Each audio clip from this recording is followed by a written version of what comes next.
नमस्कार। कभी सोचा है कि अंतरिक्ष में तैरती हुई ये चट्टानें यूपीएससी परीक्षा में स्कोर कैसे बढ़ा सकती हैं? आज हम एस्ट्रॉइड्स की दुनिया में उतरने वाले हैं।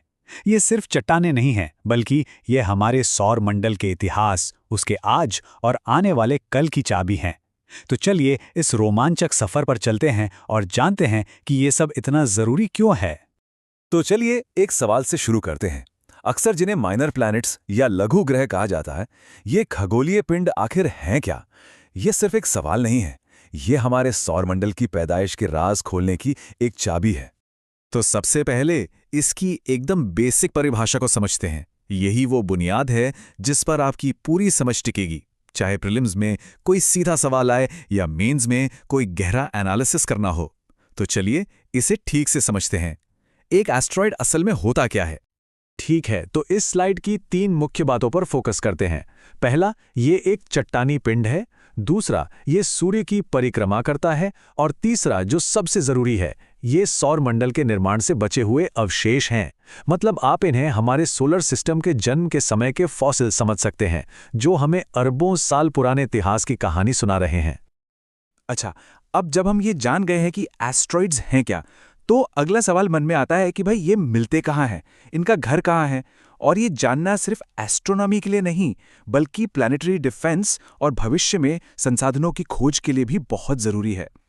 ज्यादातर एस्ट्रॉइड्स का घर है मेन एस्ट्रॉइड बेल्ट। ये नाम याद रखना बहुत जरूरी है।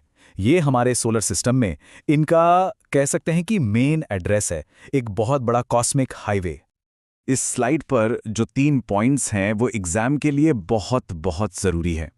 इसे ऐसे समझिए कि ये एक बहुत बड़ी कॉस्मिक कंस्ट्रक्शन साइट है जहां एक ग्रह बन सकता था, लेकिन बृहस्पति के ज़बरदस्त गुरुत्वाकर्षण ने ऐसा होने ही नहीं दिया।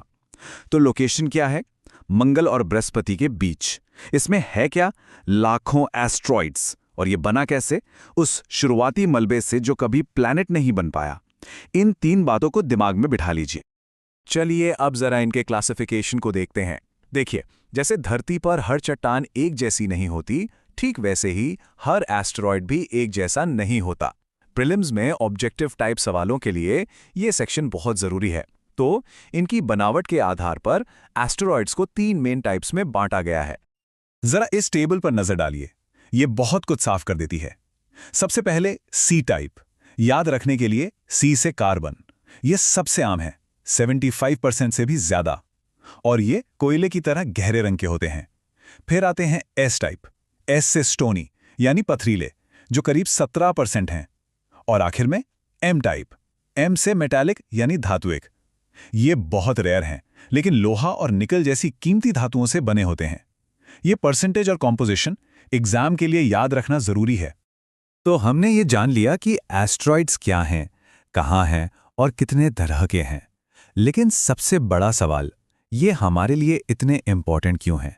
अब हम क्या से क्यों की तरफ बढ़ रहे हैं, जो सीधे साइंस, प्लैनेटरी डिफेंस और भविष्य की टेक्नोलॉजी से जुड़ा है। और यहीं से ये टॉपिक सच में बहुत दिलचस्प हो जाता है। ये एस्टेरॉयड सिर्फ पत्थर नहीं है, ये एक तरह के टाइम कैप्सूल हैं। ये हमें बताते हैं कि 4.6 अरब साल पहले हमारा सोलर सिस्टम कैसा था। कुछ थियोरीज तो ये भी कहती हैं कि शायद धरती पर जीवन के लिए जरूरी पानी और ऑर्गेनिक कंपाउंड्स इन्हीं के जरिए पहुंचे होंगे। ये सोचना भी कितना कमाल का है कि हमारे वजूद की कहानी इन पुरानी चट्टानों में छिपी हो सकती है। लेकिन जैसा कहते हैं, हर कहानी के 2 पहलू होते हैं। साइंटिफिक रिसर्च के अलावा एस्ट्रॉइड्स हमारे लिए एक संभावित खतरा भी हैं, और ये वो टॉपिक है जो अक्सर साइंस एंड टेक से जुड़े एस्से के सवालों में आ जाता है। तो इस पे ध्यान देना बहुत ज़रूरी है। ये नंबर देखिए, 10 किलोमीटर।